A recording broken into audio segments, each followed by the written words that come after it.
ఇవాళ దేశవ్యాప్తంగా కూడా మా పార్టీ మహాసభ జరుపుకుంటా ఉన్నాం. రాష్ట్రంలో 26 జిల్లాల మహాసభలు కూడా రేపు ఆగస్టు 20వ తేదీ నాటి పూర్తి చేసుకొని ఆగస్టు 23, 24, 25 తేదీల్లో సిపిఐ రాష్ట్ర 28వ మహాసభలు ఒంగోలు నగరంలో ఘనంగా జరుపుకోబోతా ఉన్నాం.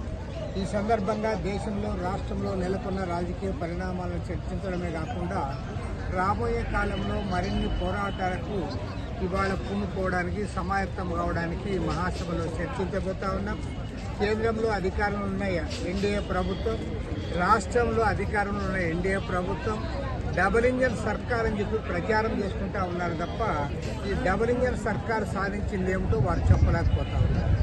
నిజంగా చంద్రబాబు నాయుడు ప్రభుత్వం ఈ సంవత్సర కాలంలో సాధించింది ఏమైనా ఉందంటే అది గతంలో ఏనాడు లేనట్లుగా పెద్ద ఎత్తున అప్పులు చేశారు. దాదాపు 1,75,000 కోట్ల రూపాయలు ఒక సంవత్సర కాలంలోనే మీరు అప్పు చేశారంటే మీరు డబుల్ ఇంజిన్ ఎంత స్పీడ్గా ఉందో అర్థమవుతాం. అంటే ఇవాళ ప్రతి మంగళవారం నాడు కూడా మీరు అప్పులు చేసే పనిలోనే ఉన్నారు. రేపు మంగళవారం వస్తుందంటే చాలు రాష్ట్రం పైన భారం మోపుతా ఉన్నారు. ప్రతిపక్షంలో ఉన్నప్పుడేమో ఆ రోజు జగన్మోహన్ రెడ్డి విమర్శించారు, అప్పుల పాలు చేశారని. కానీ ఇవాళ మీరు దానికి రెండింతలుగా మీరు అప్పులు చేస్తూ ఉన్నారు. పైగా సూపర్ 6 వాగ్దానాలు అమలు చేయడానికి మీ దగ్గర నిధులు లేవంటా ఉన్నారు. ఈరోజు రాష్ట్ర వ్యాప్తంగా పేద ప్రజలు ఏదైతే మీ పైన ఆశలు పెట్టుకున్నారో గ్రామీణ ప్రాంతాల్లో 3 సెంట్లు, పట్టణాల్లో 2 సెంట్లు ఇస్తామని అధికారం లేకొచ్చి ఒక్క ఊళ్ళో కూడా 1 సెంటు భూమి కూడా మీరు పంచిన పాపాన పోలేదు. కాబట్టి ఈ ప్రభుత్వాన్ని నిలదీయడానికి సూపర్ 6 వాగ్దానాలు అమలు చేయాలనే డిమాండ్తో రాబోయే కాలంలో పెద్ద ఎత్తున ఉద్యమాలకు శ్రీకారం చుడతా ఉన్నాం. అదేవిధంగా ఇవాళ కేంద్ర రాష్ట్ర ప్రభుత్వాలు రెండూ కూడా ప్రజా వ్యతిరేక విధానాలు అవలంబిస్తూ కార్పొరేట్లకు కొమ్ముగాస్తా ఉన్నారు.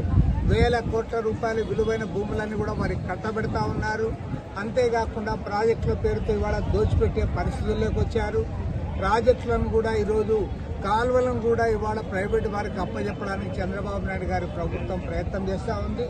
విజయవాడ నగరం నడిబొడ్డున లూలు సంస్థకు ఆర్టీసీ కార్పొరేషన్ 100 కోట్ల రూపాయల విలువైన భూమి, విశాఖపట్నంలో 13 ఎకరాలు, విజయవాడలో 4 ఎకరాల 15 సెంటు భూములు వాళ్ళకి ఇవ్వడం జరిగింది.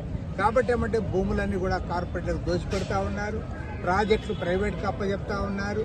అదేవిధంగా కరెంట్ ఛార్జీలు పెంచుతూ ఉన్నారు, స్మార్ట్ మీటర్లు బిగిస్తూ ఉన్నారు, అదానితో అగ్రిమెంట్ కొనసాగిస్తూ ఉన్నారు. కాబట్టి ఇవాళ ప్రభుత్వాన్ని నిలదీయడానికి ఈ మహాసభలో మేమంతా కూడా తీర్మానాలు చేయబోతా ఉన్నాం.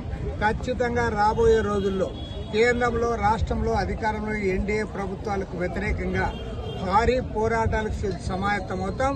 ఒక్క కమ్యూనిస్టులమే కాదు, కమ్యూనిస్ట్ పార్టీలు, ఇతర ప్రజాతంత్ర లౌకిక శక్తులు అందరూ కూడా కూడగట్టుకుని పెద్ద ఎత్తున పోరాటాన్ని కొనసాగిస్తాం. ఈ ప్రభుత్వాన్ని నిలదీస్తాం. ప్రజలకు న్యాయం జరిగేంత వరకు కూడా మా పోరాటాలు కొనసాగుతాయి.